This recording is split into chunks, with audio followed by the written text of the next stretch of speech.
Hello friends, my name is Katie from Eternal Flame, and today I thought I'd share with you something completely different and just have a really lax conversation from my porch on our brand new farm and tell you a little bit about how my husband and I and our many animals ended up moving to a farm in our early 30s from the great big city, New York City.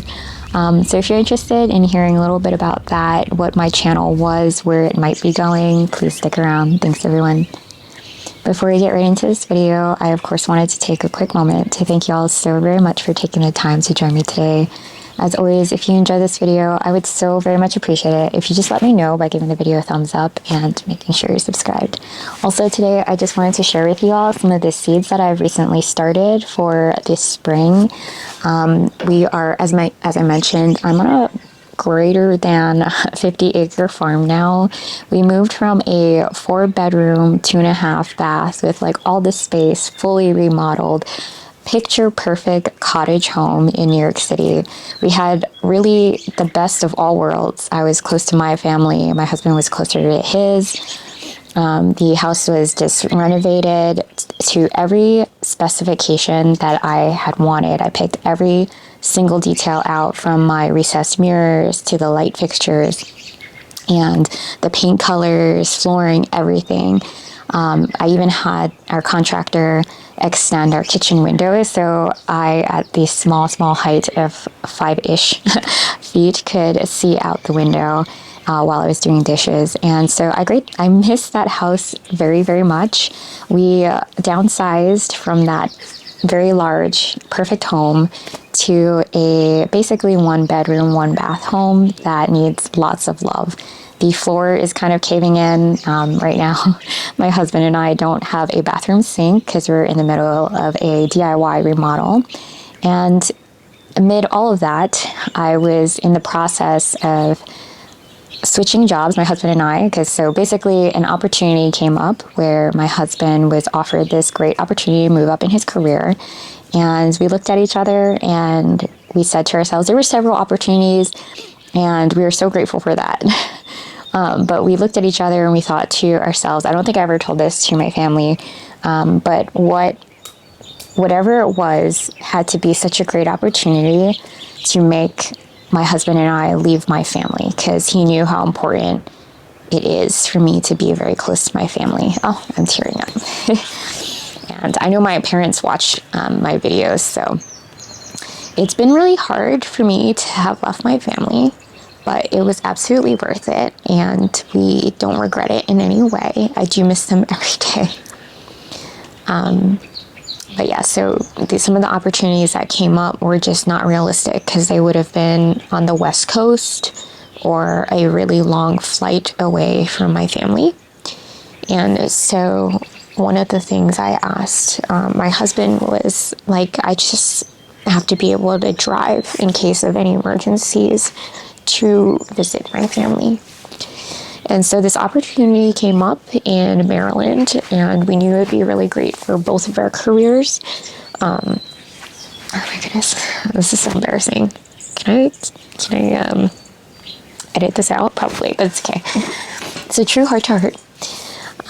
So this wonderful opportunity came up, and I looked at my husband and I was like, this is the time. If not, then when? And so yeah, we kind of just jumped on it. My husband accepted, and he tried to push back his start date as much as he could. And I was put in a situation where I never thought I'd be, and I'd had to find a job. And so I informed my employer that I was leaving for family reasons, that we were relocating, and was hopeful that they would understand. We reached out to friends and family to see if they can help us, and I was so fortunate that actually a family friend did actually help us, and we were so fortunate to begin work on the very same day, very close to one another. So here we are now in Maryland, back to where my husband and I actually first started a relationship 10 years ago. We are in our early 30s, and yeah, we left New York City behind, and we haven't regretted it since. So it's been about 6 months now. We're learning so much. There is so much to learn about country living.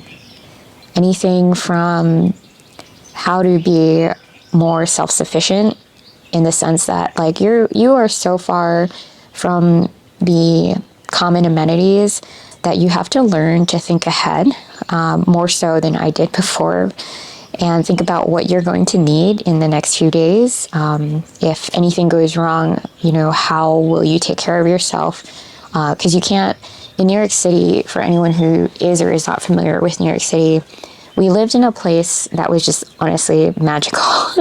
And my parents did a really good job finding this house really for us. It was in a great neighborhood. Safety wise for New York City, I felt really safe. We could walk down a couple of blocks to get any type of food, all types of food. We had Turkish, Italian, I don't think we had Indian. That's one we didn't have. We had Korean, Chinese, like all sorts of Chinese, and just everything just outside our storefront. We had Uber, which I took very frequently to get to the airport. The airport was only a 30-ish minute ride, and like a $50 Uber ride. So, which was really important for the work that we would do. We would travel a lot. Now we are so far from all those things. We don't have Uber that services this area. In fact, we don't do Amazon Prime anymore. I actually only do it to my PO box. And just things like that, learning to live without the amenities that we've really, really gotten used to, especially during COVID, has been a real learning lesson, right? And so having things just at the ready in the house and knowing where it is. So for example, if someone gets hurt, like where are the Band-Aids and the Neosporin and things like that, because you're really just on your own. We love that. We're still learning. And so if you all have any tips or questions that you're curious about, definitely let us know in the comment section, because I'd be very happy to share that with you all. One thing that we're learning more about is actually gardening. And I think you can see it in the background. We have right here one of my first, this is actually my first rain barrel. It's a really funny story. I ordered two, and I'll see if I can find it and link it down below. It's a 50 to 55 gallon rain barrel, and it was so easy to install. We had a downspout here, and we bought an adapter, and it took us literally like 5 minutes to install it. And it's been really handy because out here in this house that we bought, we don't have a spigot to the outdoors. And so thinking ahead and also thinking backwards about how the only way to wash our boots off would be really outside of the house is to go to the creek, which is not always convenient. So yeah, we got this rain barrel. That's been exciting. I just ordered a ton of seed starting trays from MI Gardener and Bootstrap Farmer, as well as Epic Gardening. So if you all are interested in hearing about our garden journey, more about farming, farm life, definitely let me know in the comment section, because this is not my usual content. These are fantastic. Like these seed start trays, I cannot get enough of. So these are snap peas. I started these seeds no more than a week ago. If anything, a week and some change, I started soaking the seeds. So I typically soak them first for a couple of days.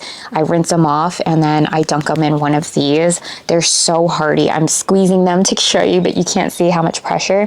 But what I do want to show you here is the roots that have already grown in just 1 week. So this one's actually not as tall. I'll show you my tallest seedlings. These all started at the same time.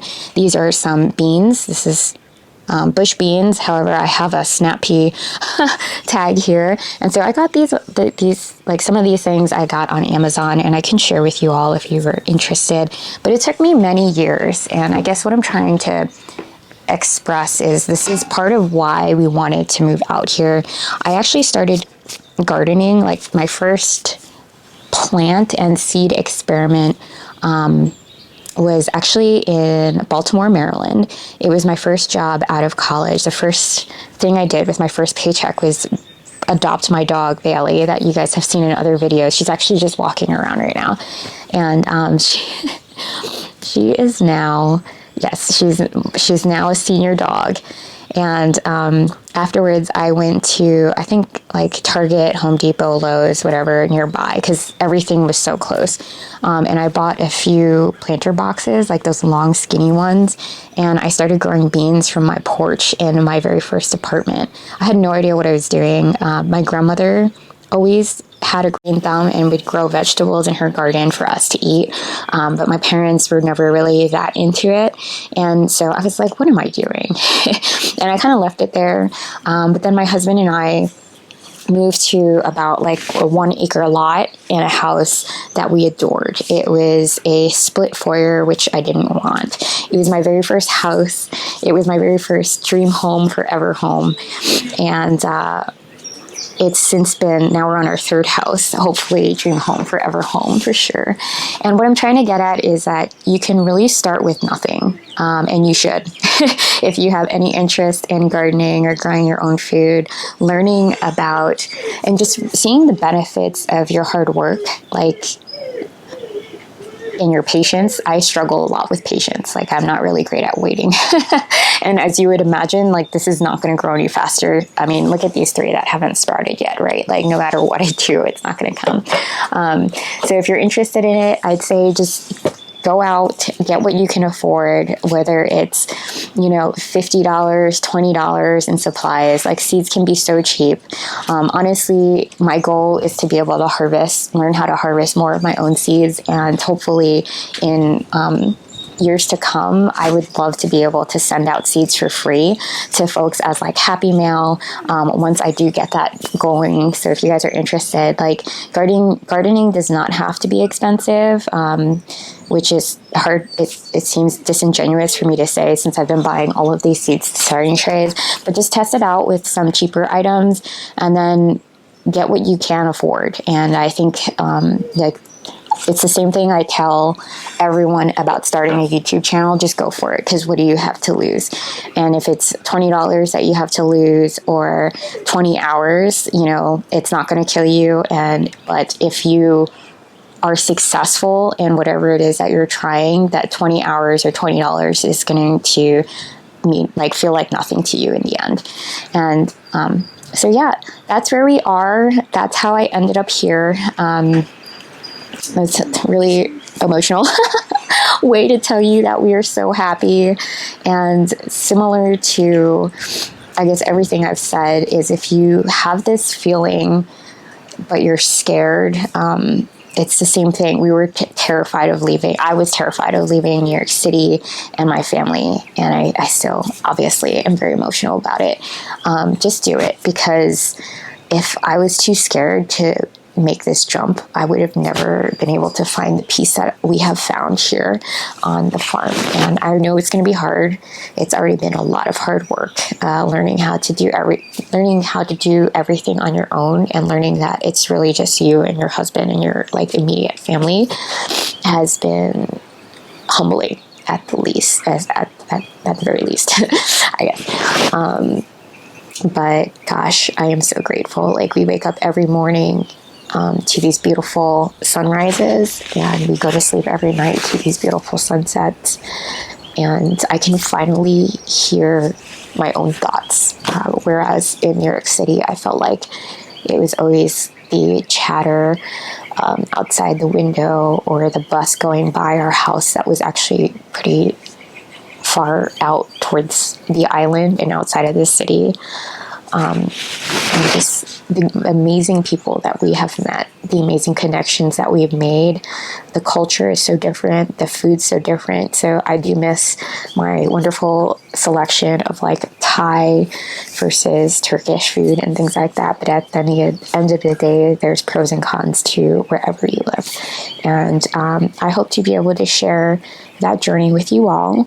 And if I haven't mentioned already, my husband and I are getting ready to bring home our very first livestock animals. We were gifted by an amazing farmer friend that we just made 2 chicks. So we already do have 2 chicks that have grown, doubled in size in just a couple of days.